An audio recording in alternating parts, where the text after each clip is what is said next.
je suis choisie, l'amour même, l'amour du Père circule aux confins de la terre et dans les cœurs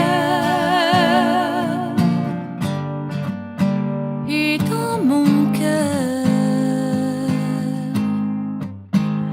parce que l'amour m'aime, je deviens l'amour,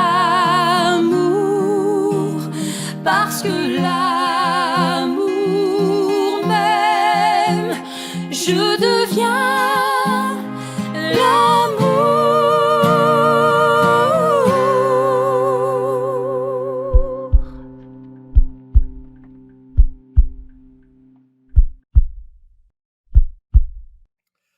Alors, bienvenue à vous, chers amis choisis de Jésus. Encore cette semaine, je m'attarde au numéro 20 du volume 1. Pourquoi? Parce que c'est d'une grande richesse pour notre vie spirituelle. Quand on veut croître, il faut prendre des moyens. Et ce numéro 20 nous donne quelle attitude avoir pour grandir spirituellement. Alors, la semaine dernière, on disait, lorsque ton cœur est contre le mien, je peux le brûler au feu de mon amour. Et cette brûlure n'est pas une catastrophe, c'est une brûlure qui fait du bien, qu'on aime et qui fait grandir. On disait aussi, c'est le Seigneur qui nous dit, je veux être avec toi comme je suis avec mon Père.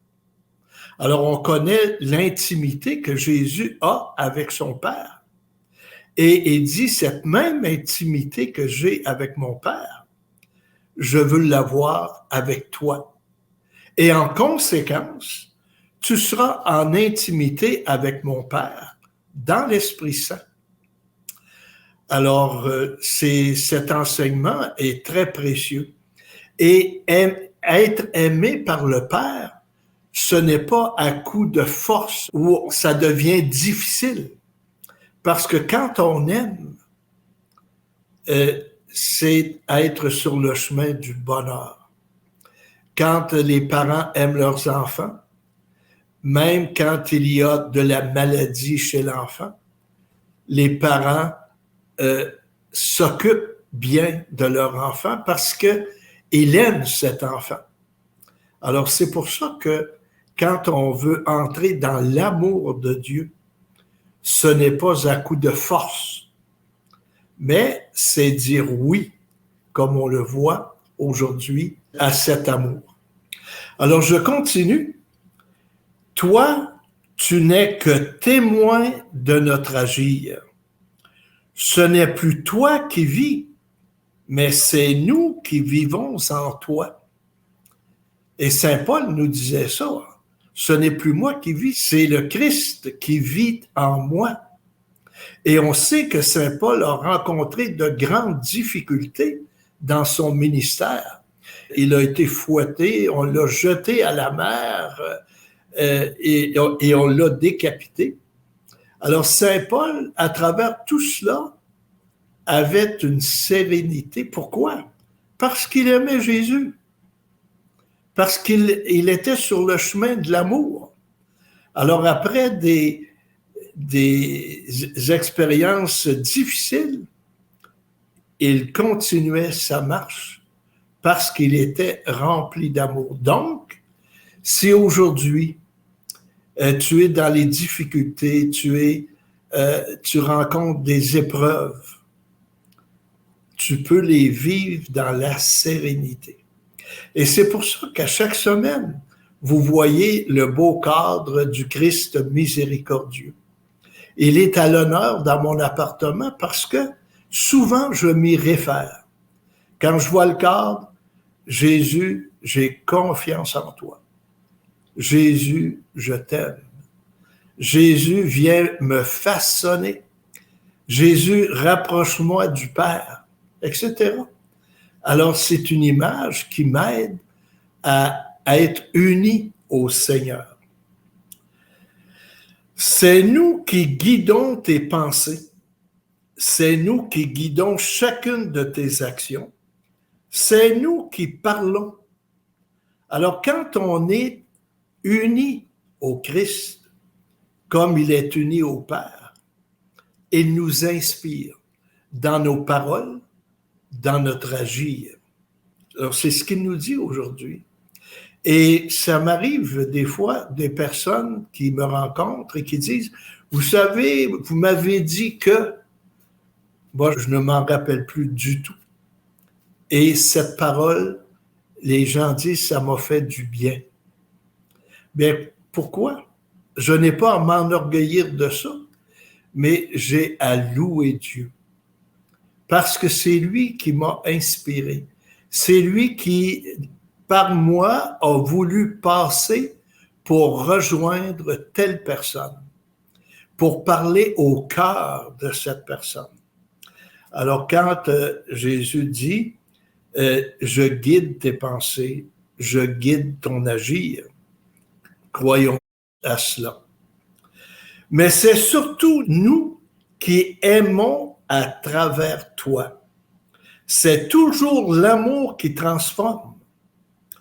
Toi, tu demeures et tu demeureras dans l'émerveillement.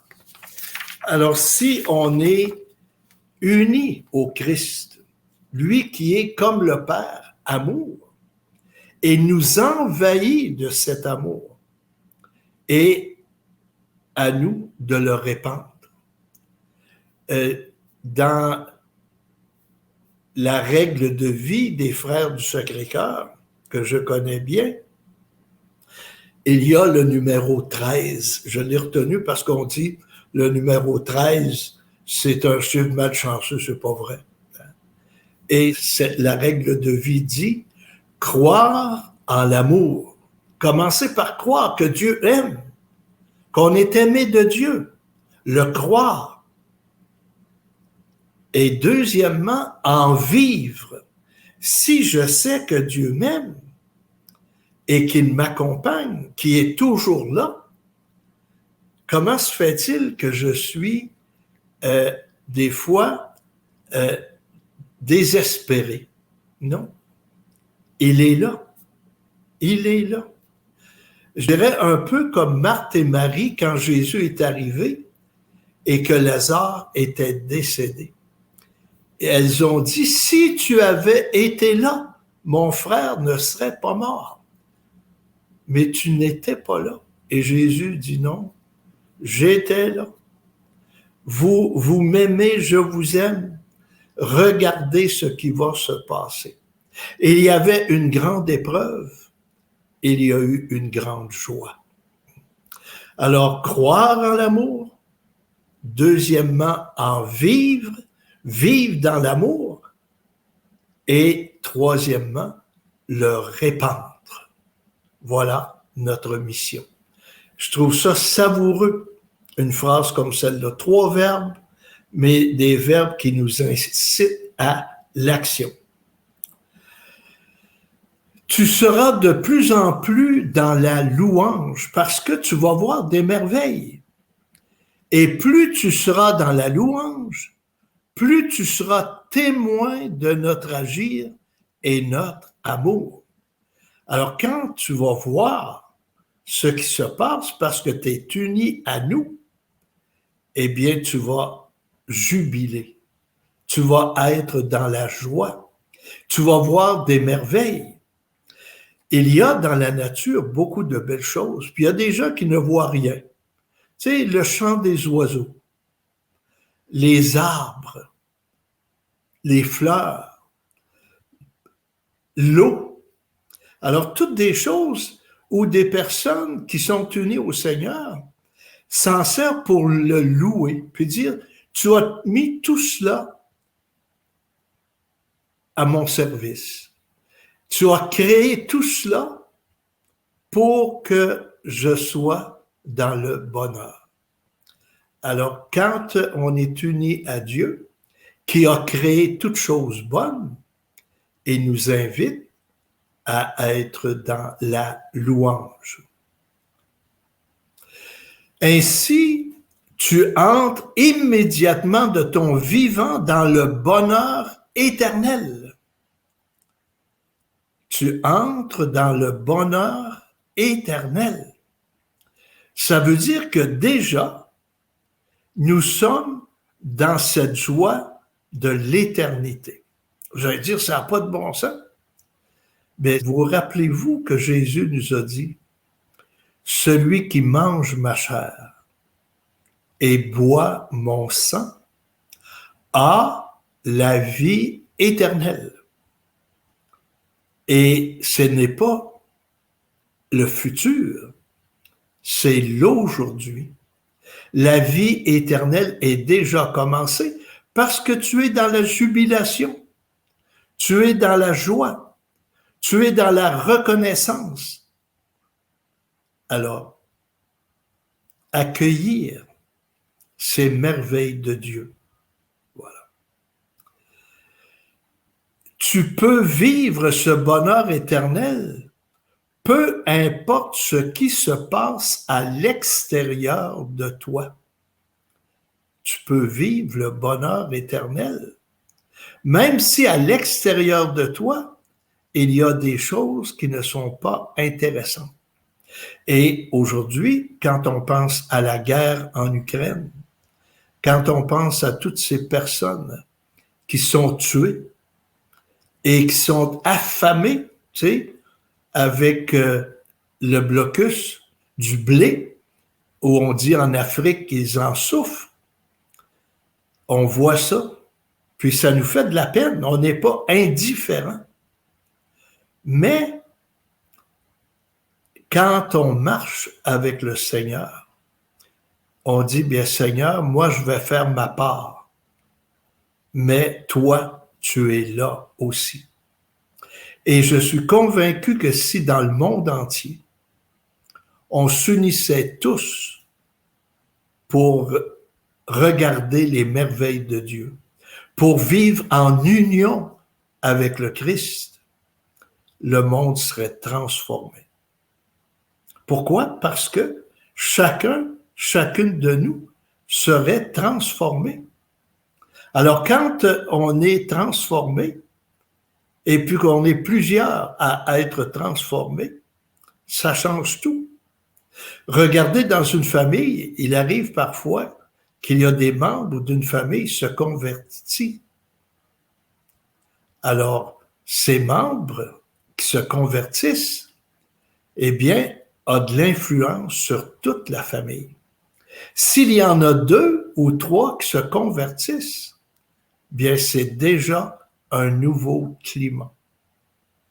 Et quand c'est toute la famille, on ne reconnaît plus la famille, tellement c'est rendu beau. Alors, commences-tu à comprendre pourquoi ma Sainte Mère se fait tant insistante pour que mes ou nos choisis entrent dans leur chambre intérieure? Ça veut dire l'endroit de notre conversion, la chambre intérieure, au plus profond de nous-mêmes. Vivez dès maintenant la jubilation. C'est là la véritable source capable de vous alimenter, vous donner la force de vivre sereinement la tribulation qui est déjà commencée. La tribulation, la jubilation, la joie. Alors, cette union au Christ, qui est unie au Père, et qui fait que nous-mêmes, nous sommes unis au Père, eh bien, ça nous remplit d'amour, parce qu'on vit de cet amour. Et on apprend à aimer les autres autour de nous. Mon amour est plus puissant que tout ce que vous pouvez vivre de traumatisant. Ah, ça veut dire que même si ça ne va pas bien, même si parfois tu es traumatisé, même si tu es malade, mon amour est plus puissant que tout cela. Voilà notre espérance. Voilà ce à quoi nous croyons.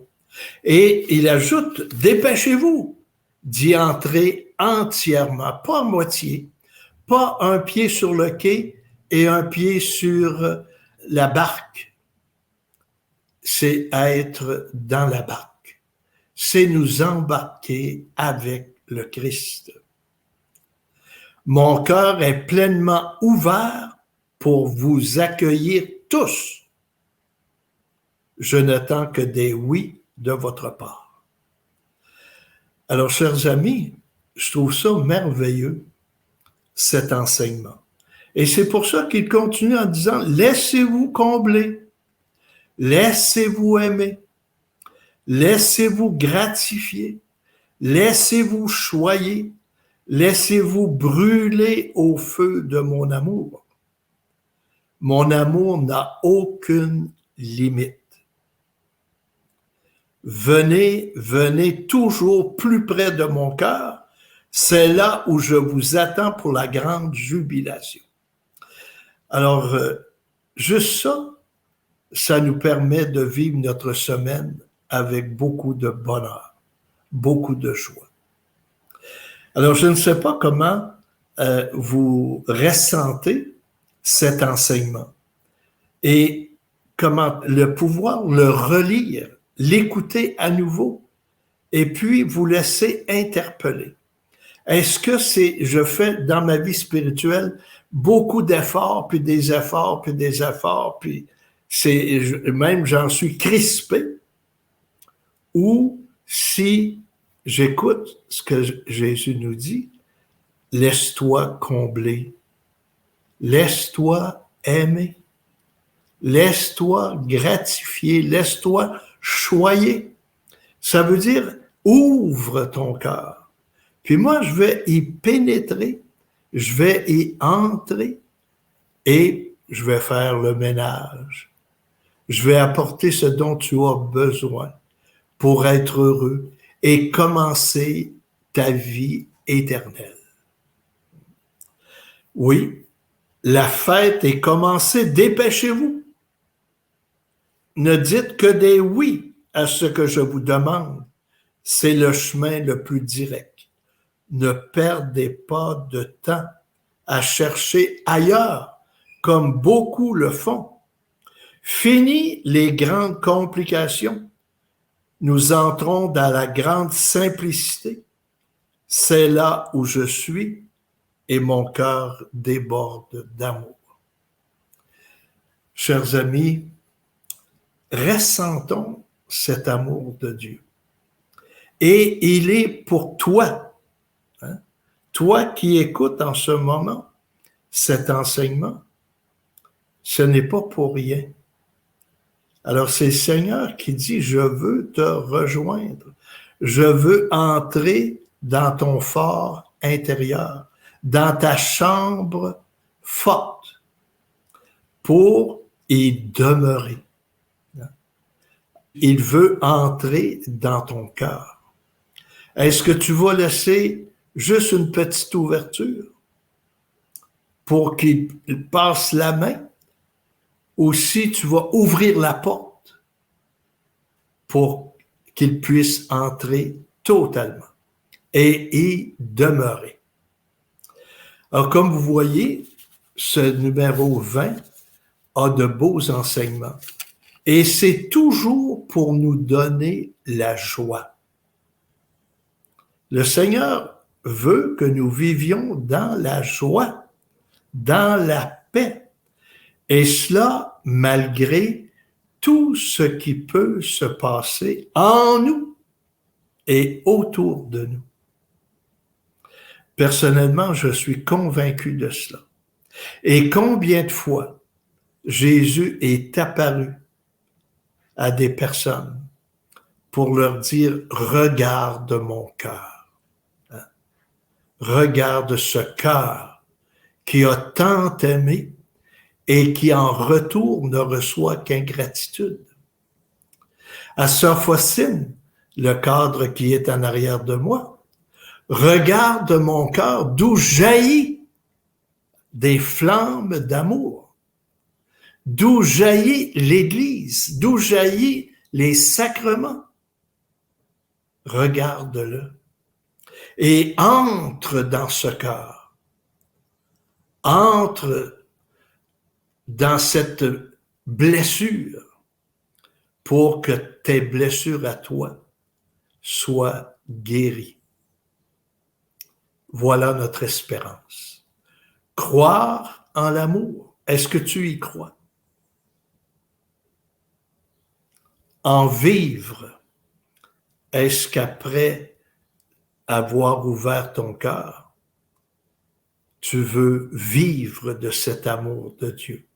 À être brûlé par ce feu de l'amour et étant rempli, étant devenu source de répandre cet amour. Alors cette semaine, pensons à ça et dire ce que le Seigneur demandait à Sœur Faustine. Cœur sacré de Jésus, j'ai confiance en toi. Cœur sacré de Jésus, j'ai confiance en toi. Et terminons cette rencontre par le chant « Ouvre ton cœur à l'amour ». On l'a écouté la semaine dernière, écoutons-le encore aujourd'hui, parce que il est rempli de ce message. Ouvre ton cœur et je viendrai l'habiter.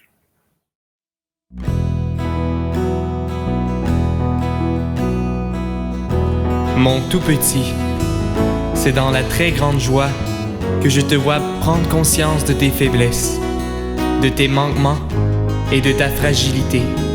C'est un signe pour toi que tu entres de plus en plus dans la lumière. Ouvre ton cœur à l'amour, ouvre ton cœur au soleil, comme une rose assoiffée d'eau, de chaleur, de soleil. Dans la lumière, tu vas découvrir que si tu es laissé à toi-même, tu n'es rien, que sans moi, tu ne peux rien faire. C'est à travers ces grandes découvertes que ton cœur s'ouvre davantage pour accueillir ma présence, mon amour et mes grâces.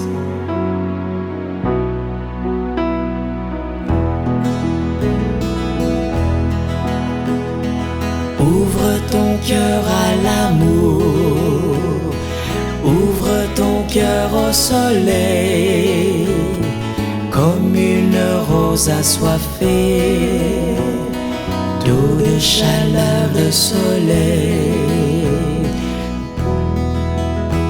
Le cœur, c'est comme une rose. Il doit s'ouvrir de lui-même. Tenter de l'ouvrir de force, ce serait le profaner, tout autant que la rose. Seules les conditions favorables, comme le soleil, l'eau et la chaleur, permettent à la rose de s'ouvrir. Il en est de même pour ton cœur.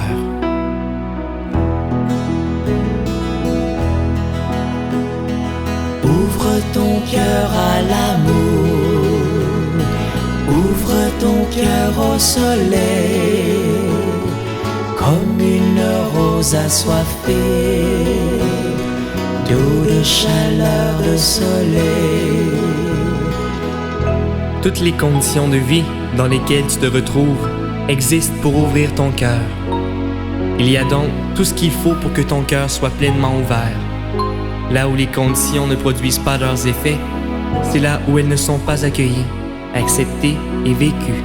Lorsque le cœur est ouvert, l'amour y pénètre et y fait sa demeure. Et le cœur devient l'amour. Ton cœur devient l'amour. Goûte mon amour. Ouvre ton cœur à l'amour, ouvre ton cœur au soleil, comme une rose assoiffée d'eau, de chaleur, de soleil.